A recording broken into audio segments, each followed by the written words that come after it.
Hello दोस्तों, स्वागत है आपका हमारे यूट्यूब चैनल सबसे अनोखा सेंटर में। हम लोग प्रश्नावली 10.5 को हल कर रहे थे और इस वीडियो में प्रश्न 11 को हल करेंगे। तो देखिएगा प्रश्न क्या है।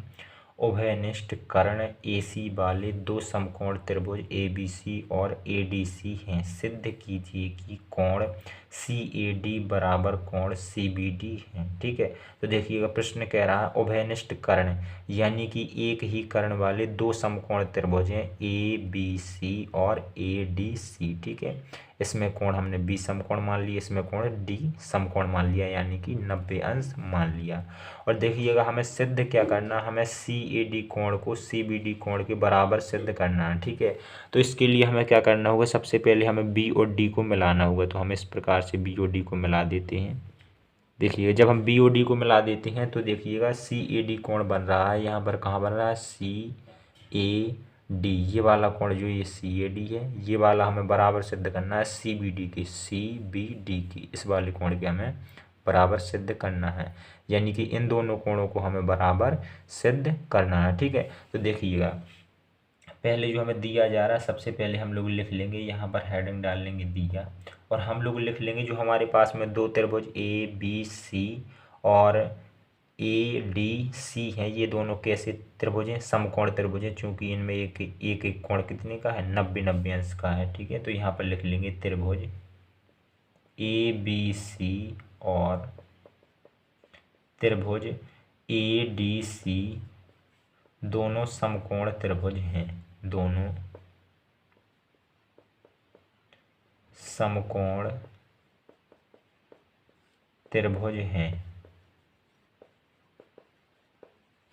जिनमें क्रमशः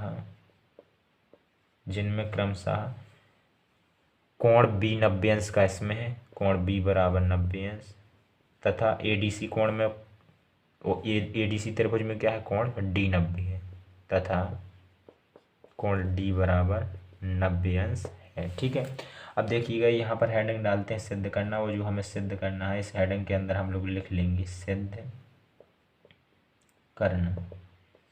हमें सिद्ध करना है कोण CAD बराबर कोण CBD। ठीक है, ये हमें सिद्ध करना है।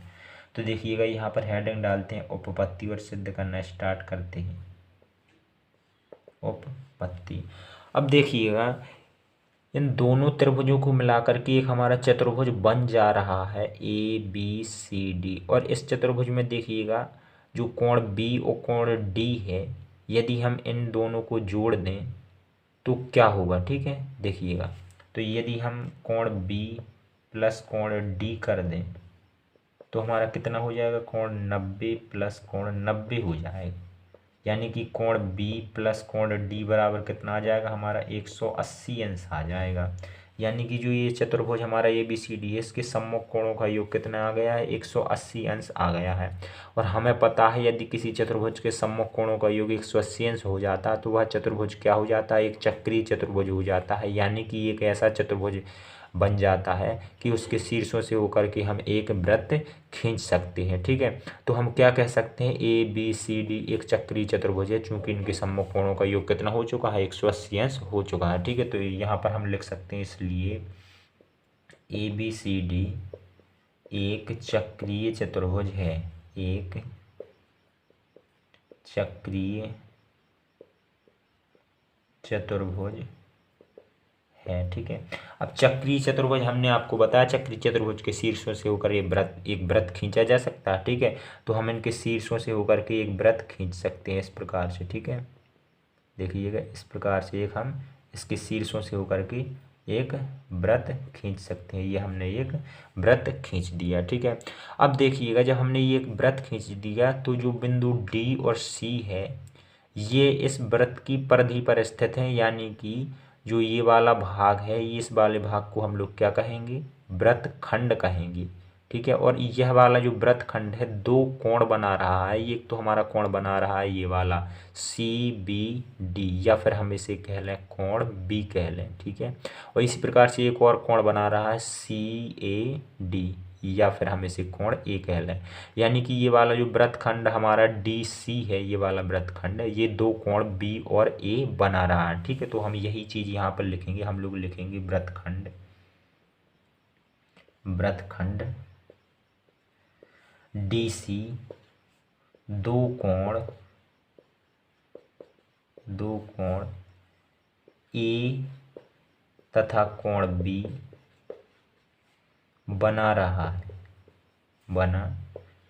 है। या फिर हम लिख सकते हैं कि कोण ए तथा कोण बी वृत्तखंड के कोण हैं। ठीक है, तो किसी भी प्रकार से लिख सकते हैं। इसलिए हम जानते हैं कि यदि एक वृत्तखंड एक या फिर एक से ज़्यादा जितने भी कोण बनाएं, वे कोण आपस में क्या होते हैं, बराबर होते हैं। ठीक है, तो हम कह सकते हैं कोण एक और कोण बी बराबर होंगे, क्योंकि ये एक ही वृत्तखंड डी सी के कोण है, इस वाले वृत्तखंड के द्वारा बनाए जा रहे हैं, और कोण दो बनाए जा रहे हैं, तो जितने भी कोण बनाए जा रहे हों एक वृत्तखंड के द्वारा वे सभी बराबर होंगे। तो हम लिख देंगे यहाँ पर कोण ए प्लस कोण बी बराबर, ठीक है, कोण ए बराबर कोण बी, चूंकि बी बराबर होंगे। ठीक है, तो यहाँ पर देखिए कोण ए को हम और क्या लिख सकते हैं, कोण ए को लिख सकते हैं सी ए डी, अभी हमने शुरुआत में बताया था। कोण ए को लिख सकते हैं कोण सी ए डी, और कोण बी को क्या लिख सकते हैं, कोण बी को लिख सकते हैं हम सी बी डी। तो यहाँ पर कोण बी की जगह पर लिख देते हैं कोण सी बी डी। ठीक है, और देखिएगा यही तो हमें सिद्ध करना था, ये दोनों कोण बराबर, तो यहाँ पर लिख देंगे इति सिद्धम। और इस प्रकार से हमारा 11वां सवाल भी कंप्लीट हो जाता है। चलिए मिलते हैं अगली वीडियो में, धन्यवाद।